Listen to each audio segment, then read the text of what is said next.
You're listening to Sew Organised Style podcast. Sew Organised Style is produced by me, Maria Theoharis, Susan Goodwin, and Anne Wally. When you shorten our name to SOS, you'll realise that within each episode, we'll try and make sure that if there are any issues that our listeners need help with, they'll always be able to find someone to go to on our resources page on the website, plus from listening to people who are talking to us as well. This episode of Sew Organised Style is a chat that I had with a friend that I made on Instagram who lives in Taipei, Taiwan. You probably know who she is. It's Raquel. Raquel does a lot of refashioning. She's retired, living in a country that was not where she grew up, and she's doing what she can to make sure that she's wearing clothes that suit her lifestyle now. Raquel shares the joy that she has in making clothes from dead stock items and surplus garments in Taipei. So what are you working on at the moment?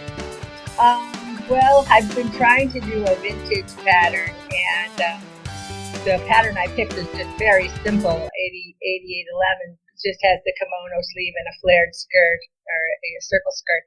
But in the practice material I used was very stiff. So, of course, it's like, Jetsons, because the sides stick out. So that told me I need to use a softer fabric. And then it is something typical to something that I usually wear with a bigger skirt and a tighter bodice. So it is very simple, which is good. But part of my thing was, okay, I'm going to explore more with vintage this year, and it's already August. So I need to get on that. I did a couple, but I guess starting with a simpler one and then moving on to the next one, because it is way too simple for my liking now. I'm thinking, why did I pick that? That's actually a good thing, because you're discovering what you were hesitant about. It's now like, let me move on from here. Yes, that's exactly it. And it did also help me kind of figure out, what the final product material should be, because a lot of times I'll put a lot of work into all the toiles and just getting everything fit right, and then I make one of the nice dress, and so I'd have 3 practice pieces and then one nice one. Now I've decided do one practice piece and kind of work out all those things and make a couple of the nicer ones, because if you've worked it all out, it'll fit you. And I like making things over and over. So once I have a style that fits me. So what I did was I grabbed a couple of dresses that I've made a couple times, and that the first time that I ever put up anything that got any interest was this dress that my son bought silk for me from Hong Kong. And I kind of kept it there and kind of touched it and looked at it, but was worried, I don't want to wreck it. But I had made this Simplicity 1325 several times. I had modified the top, but I said, okay, I'm going to try it. So when I put it up on Instagram, I've got like more than a couple hundred likes, which never happened before. And I was like, and it's really something when you have something that kind of the fabric everybody likes, the style was very simple, and it was something I had copied from Pinterest. So I said, this looks like my fabric, let me try it. But I'm going to give you a peek. Thank you. And we'll put a photo of this on the show notes. Oh, I love that. Yeah, I can't remember her name, but she does illustrations from Australia. She also illustrates. Susan Goodwin. Yes.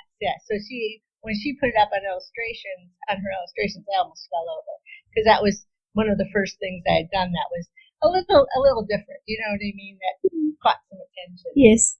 Yeah. But I've made like 6 or 8 versions of this, and then it's just a very simple design, bodice and clear skirt. So the one that you're showing me now is a darker version? Darker version, yeah. Yep. And it's just a simple, I think, for my shape and size, that works best for me, and I feel comfortable in it. So. And I know you do a lot of walking, and that skirt style is really great Yeah, yes, Yeah. it is comfortable, it's cool, and it's appropriate if we go to a museum, if we go to a nice Yes. dinner, or if we go to just a local place. It still fits, so it's nice. Yeah. And both versions look good. And I know that it'll be good to have the that original version that you had the drawing of. We'll put those images on the show notes for people. Okay. Yeah. People would love to see it because they're hearing about it, and it's good to have images for people to see. So the sewing story and the whole. Do you call it? So when you buy, the fabric or the clothing, what do you call that? Are you calling that refashioning, or what do you call it? I know it's maybe called upcycling or refashioning. I call it refashioning only because, I see that on the internet.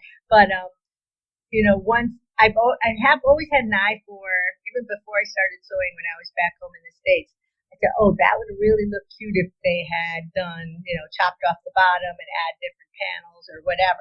So I would look at things and see how I could change them to fit me or fit my style. So what I'm wearing today is a little tunic that I made, but it was really a baby doll dress. So it still had this tiny little bodice, but a giant skirt. And there's no way that this would fit me as the way it was originally made. So I knew if I added a panel to the side of just 4 inches on the side, that I could, open up the skirt, take that side panel piece, and then have it fit the bodice, because I haven't changed anything else on the bodice. It has really cute little back. It sits really well. Yeah. And so just that little piece, and then a more of a tunic shape, this is a newer shape for me, but I thought I kind of like it.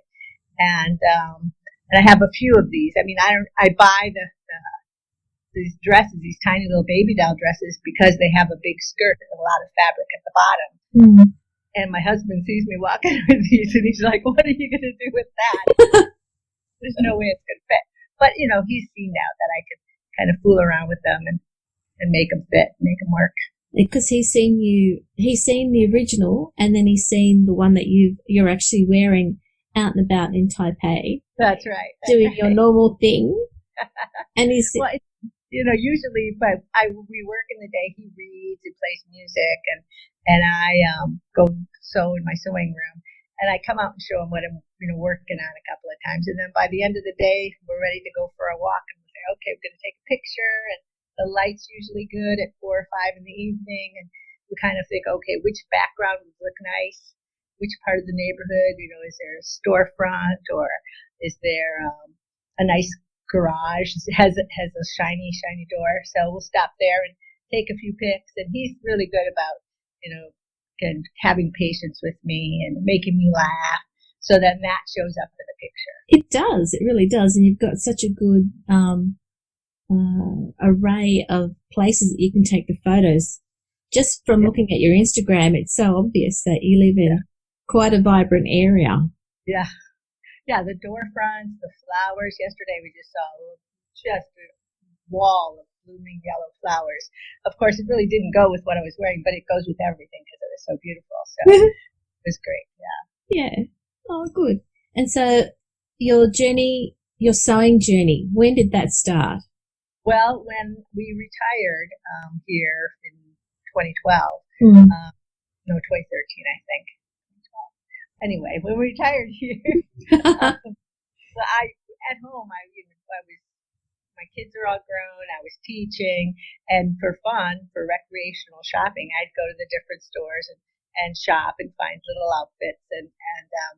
But then once we retired, our budget changed, and our living here, everybody is pretty tiny, and so having and the stores, for me, I knew I couldn't go shopping. And if I did go shopping, I couldn't go at the same rate I was going at home. And I thought, well, one of the things I could do, because when I went shopping, it was difficult to find things that I liked that fit me, because most of the things were pretty tiny, that I could learn to sew. So we really made that the first 6 months of looking for a mannequin, looking for a sewing machine, looking at kind of going to different areas of the city and exploring about, okay, where you buy the mannequins, it's 5 or 6 rows of shops that sell the same things, and it's just filled with mannequins, And, we just had fun kind of learning about the language. What are we looking for? How are we going to find it? Yeah. So once we did all that, we got set up, the machine and the mannequins. The biggest problem I had was patterns. And we didn't have a printer at that time. We were living in a tiny little apartment. And and I didn't really know about PDFs. I did find some Virgas, and then eventually learned how to go to the little local school store, and they would print it out for me. Oh, that's good. Yeah, but I still struggled with the PDFs at the beginning. So I made a lot of Japanese clothing from the Japanese sewing books. Okay. Not really knowing how to sew and not knowing how to read Japanese, but it kind of came together, all those pictures and diagrams. And then Patronas, there's a bookstore here that has a Patronas magazine, and I can read some Spanish. And then I was able to kind of put those together, and those are more simple designs. Okay. And they're less busy on the little drawing of the tracing of the pattern. So I really worked through those two things the first few years. And then I saw some patterns on special, $1.99 from the States. So I thought, I'm going to order a few of these until I got my $80 shipping. Oh, I know. I understand that dilemma. So then I realized that's not going to work. But then, occasionally my sister will go out on a big shopping spree for me, and we'll send some over. Or somebody comes to visit, I'll get another package of 10 patterns. So that's nice. So now I have more than enough patterns. I have to work through them. So that was the biggest hurdle, was the patterns, just learning how to sew. But, YouTube and, everybody's tutorials, it's really been a great kind of resource to kind of say, watch that same little thing. How do you put in the zipper over and over and over, so. Yeah. I know that. There was one that I kept looking at for putting zippers in jeans on YouTube, and I think I bookmarked it now. So just what the instructions are. The one that I go to. They just go there, yeah. Mimi G one for me. I'd watched Mimi G, and she had a pattern that I had gotten, and I didn't really know what to do with it. Okay, and just watched that over and over, and that really helped. So now I know how to put it in a jean zipper, and I'm working on the rest of the pants. I haven't really got that all together, but it's fun. It's fun to work through. Yeah, that's great. And you're doing it in stages, and the stages are what you know now. So that's good, because then you're building up that level of understanding and skill. Yeah.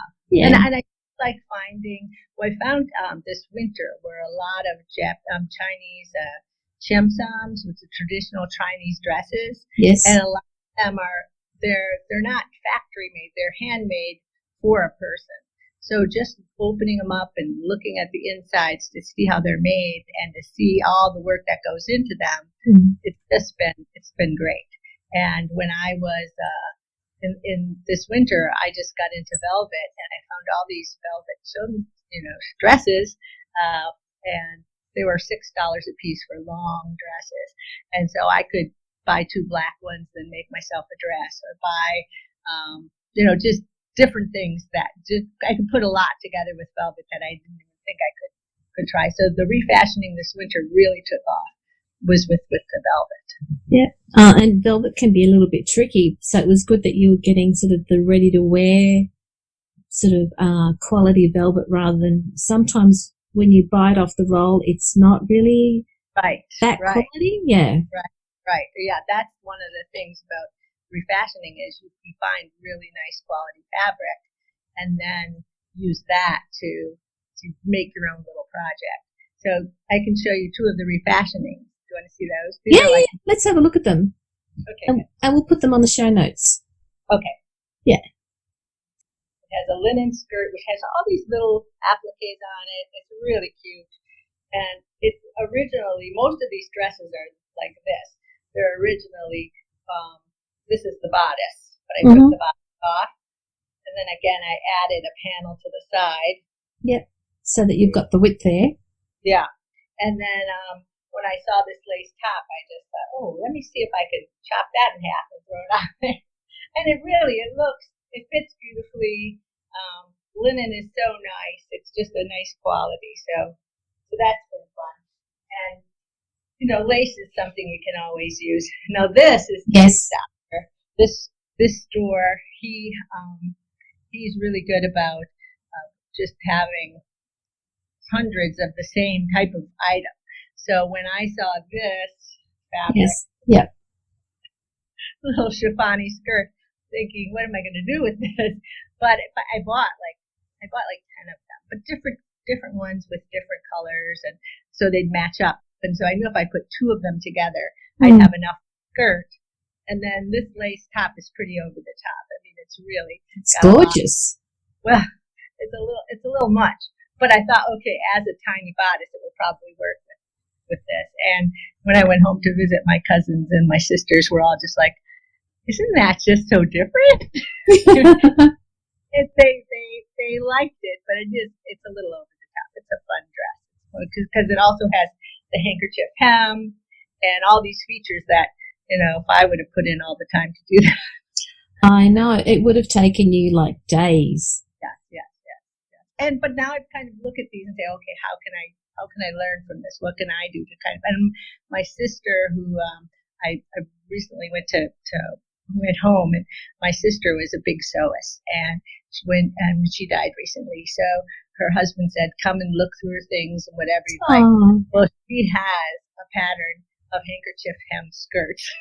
And so I'm like, okay, now I have an example and I have a pattern, so I'm going to try and work on that. It's a really pretty look. Yeah. So those 2 are my big refashioning kind of hits. There's a lot of misses, but that's kind of the fun of it too. It's kind of be able to experiment and not worry about, this is also precious. Yeah, that's right. And when you do your practice versions, do you use refashion fabrics as well? A lot of times I do, and then a lot, like lately, I just went to IKEA and found sheets that were under, $8, and so all that fabric is a way to kind of work through some. But when I first started sewing, and I know I've told you about my fabric guy. Yes. That was one of the reasons I would be very open about, let's try this, let's try that. When you can get 3 yards of fabric for $3, and then, every week I was going there and coming home with my little $30 stash of 30 yards of fabric. That kind of was like, okay. And it was all different types of things. Lots of knits, lots of denim, lots of just the whole variety of fabrics. And so it's good because then I learned about how to use some of that fabric. I don't know what it's called, but I do know how to work with it a little more. That's good. Yeah. And I mean, it was only $30 for 30 yards. That's a bargain. Yeah. And it sometimes we're hit and miss there. I think, I think this is going to work with this, but then not really knowing how to work with the material, or, the structured dress shouldn't have that fabric, something like that. Then it didn't feel so terrible. I mean, and I was learning, so that did help me kind of go through. I don't know environmentally how great it was, but I did get a chance to work with lots of different types of fabric with that. And I do miss my fabric guy. Yeah. Oh, that relationship's gone. Yeah. Yeah. And now I have this resale market person. There's 2 of them. They're the one with the dead stock. He'll try and talk to me a little bit, and I'll try and answer. That's nice. Yeah. And then there's the lady that sells really nice pieces where she had, more formal dress and the velvet. She had all those velvet dresses in the winter. Now she has all these pleated dresses. And I tried a couple of pleated dresses and the pleated skirts, and it just really that didn't work for me. And once I figured out if I, again, use that short bodice and then a longer skirt, all of a sudden, all those pleated dresses, I have like 4 of them, they all just came together. Good. Yeah. And I watched someone else on YouTube who did a refashioning of a skirt, and I didn't realize that she looked at the measurements and then made those her own and cut off 4 inches. And all of a sudden, the volume of that skirt wasn't so big, and it just made a huge difference over how it fits you. Because I was just using the skirt instead of saying, oh, wait a minute, I should make sure it fits the dimensions of my dress. Oh, yeah, yeah. Yeah.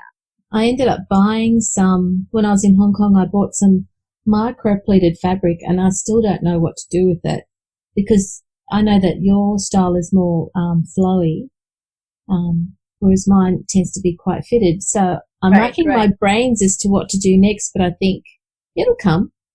Well, and I've just seen so many changes, so many different ways to use the pleated fabric on Pinterest, because I have a little Pinterest board with just pleats. And oh my gosh, they're doing so much with that. I mean, I can't imagine using it in a top, but they had it with like a binding, a thick binding, and then the pleated. And, yeah. Wow, that's good. So with your sewing and with the changes that you've had to go through with your health, what sort of tips and tricks have you been able to work on that work for you? Well, when I first started sewing, I would go in my sewing room and just do lots of different things and kind of have a project going here and two or three things at a time is like the way I like to work. Yes. And got sick, I would get up and do just one thing, maybe once a week. That was a big deal for me. I was like, okay, I can get in there today and work on a sewing thing. So it really taught me, when I came on the other end of it, to kind of slow down, have a little more patience with each of those projects. I still am doing two or three things at a time, but I'm doing them as kind of frenzied, where I like, oh, I have to get this done. It's a little more slowed down a little bit, and I can have fun and kind of work with it that way. As far as like, since I have a mastectomy, I have one side where I need a bra that's going to support me. Yes. And then I have the other side in the first year. I have to kind of fill it in. But the first few years, you don't really wear anything that tight fit because it's uncomfortable. But now it's been a couple of years, and I can wear a good fitting bra and nice support. And then it was what to do with the other side. And the one thing about taking pictures of my outfits, it's really helped me, because at first I didn't realize what I looked like without one. And then once I found a pad that fit my bra, then it was like, okay, I get a better measure. It's never perfect. It's going to be a little off, but that's okay. It just has to, it's incidental. People aren't really taking a big, close-up look. But, so I looked around just to figure out how to fix, how to make a little pocket in my bra to fill in one of these pads. And again, I'm a lot larger than the most average person here. And so when we were in Hong Kong, there was a man with all these pads. Like, he had knee pads and elbow pads and pads for swimming suits. And it's just this little vendor out in the street. And I'm like, oh, here's a nice size pad. This is going to work for me. So when I went up to him, I said, well, do you just sell the one side? And he laughed and said, no, you have to buy both. Okay. but I did, and it works out fine. I mean, I really have learned how to put little stretchy material, just underwear or a kind of swimsuit lining material that I got from my local vendor, and just line the bra and make a little pocket and put it in there. And my biggest problem was getting the right size, and so I was able to put two in there, and all of a sudden it looks like, it's very comfortable, and it just looks normal. Doesn't make you stop and say, what's up over there? True. And you feel comfortable now when you've done that? Yes. For the most part. It gets a little tight at the end of the day, so I'll usually take them out. That's a good one. Yeah. Just so it's not as pressured. But for the most part, that's the one thing. I didn't really talk a lot about my breast cancer before, and even with the sewing, it's something that we went through, and everything is fine. And sewing is one thing, and being sick was another. But it kind of helped me get through. And now I just keep learning how to sew and have fun with it. That's great. And you also share some of that knowledge with others on Instagram too, don't you? Yeah. Well, A little bit. Yeah, a little bit.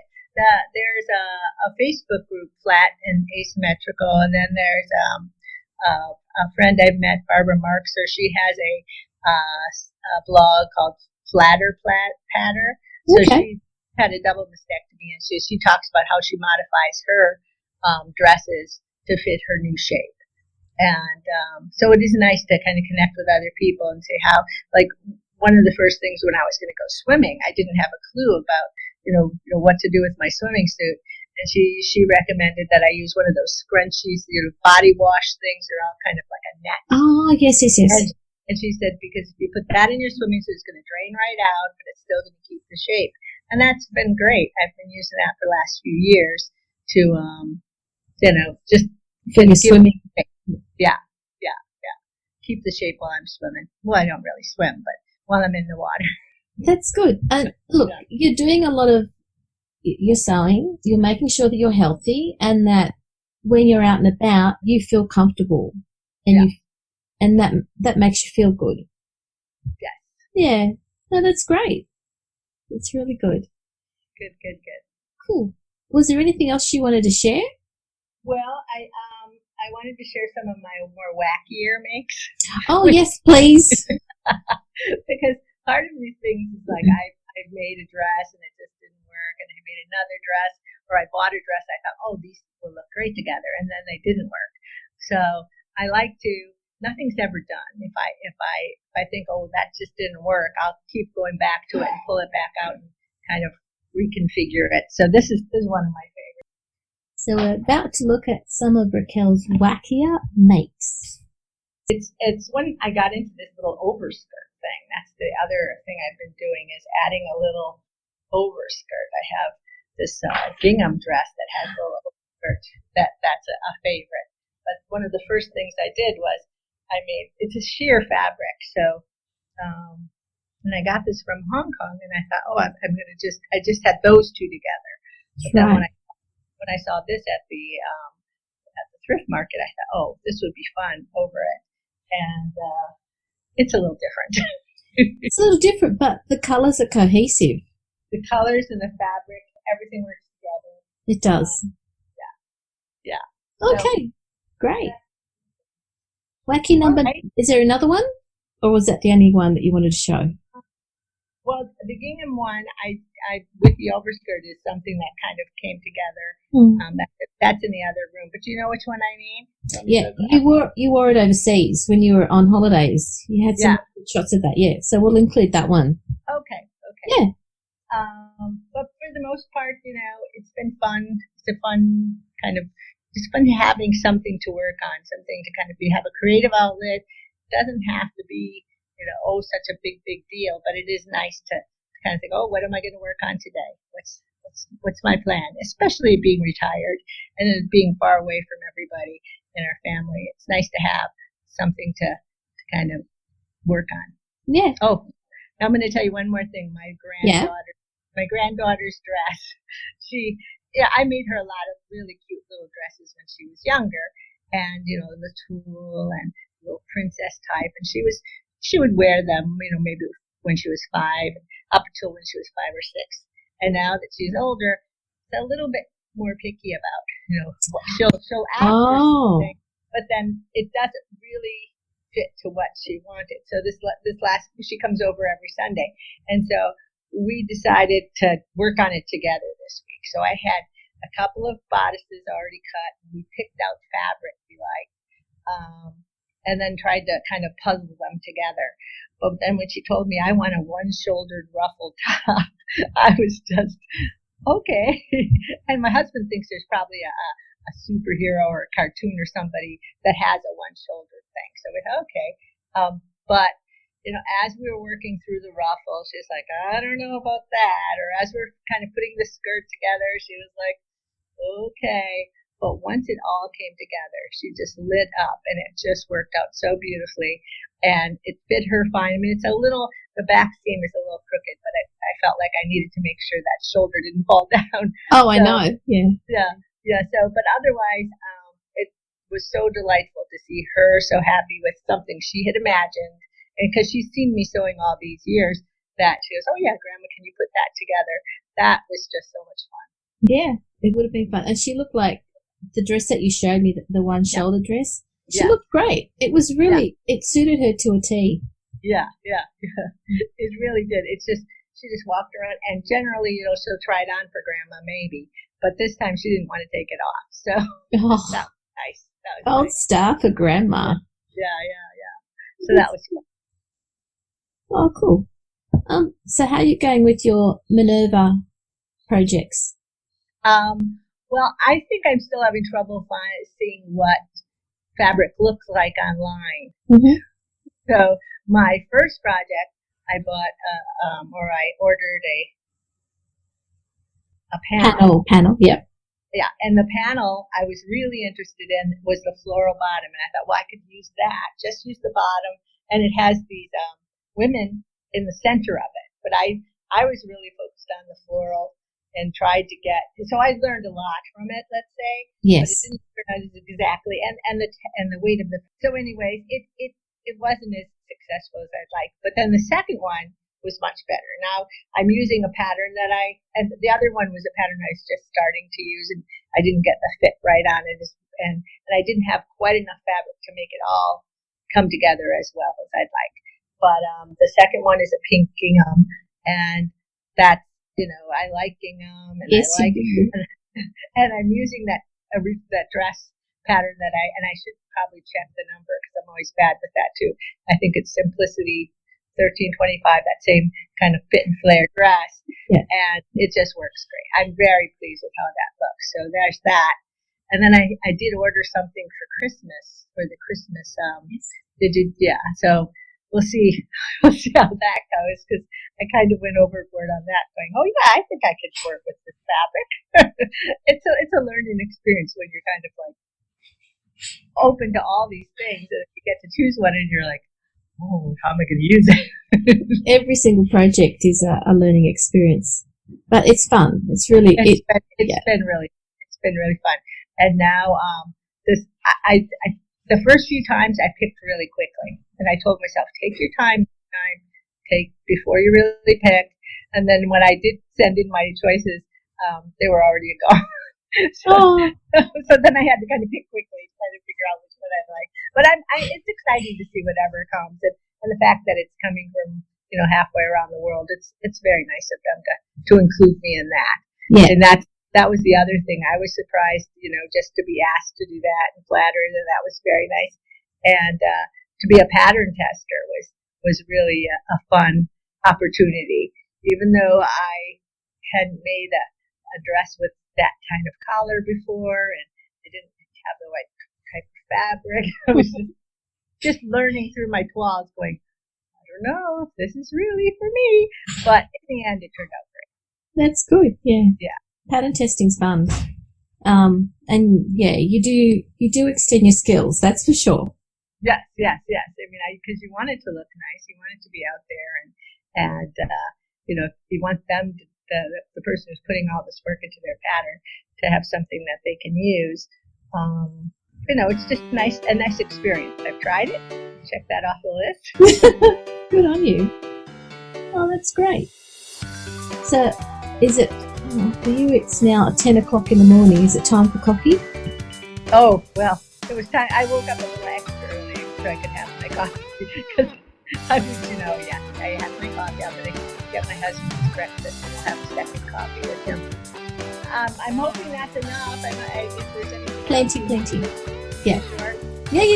Yeah. Well, thank you for giving me your time today and then telling everyone about, what it is that you've been doing. I see you on Instagram every day, a few times a day, and I'm really glad that I got to meet you in real person. So. Yeah, that's so wonderful when you stopped by. It was just a nice visit. That's one of the best things. I've been able to meet, now it's terrible, Allie. Allie? Yeah. Yes, that was lovely. We met her when she came, and then also Mel. Yeah, from Sydney. Yeah. So it's funny how Australia has been. I guess people are on the way back home, so they'll make a stop. But it's been a nice way to connect with people. I do think about, maybe that's one of our next few places to come and visit. Yes, you've got lots of people to visit, no problem. Do that. It was lovely that Raquel gave us her time today to talk us through what she does in Taipei with her sewing, where she gets her fabrics from, and her sewing journey. This episode was produced and edited by myself, Maria, website designed by Susan Goodwin. You can find us on our website at Sew Organised Style Podcast.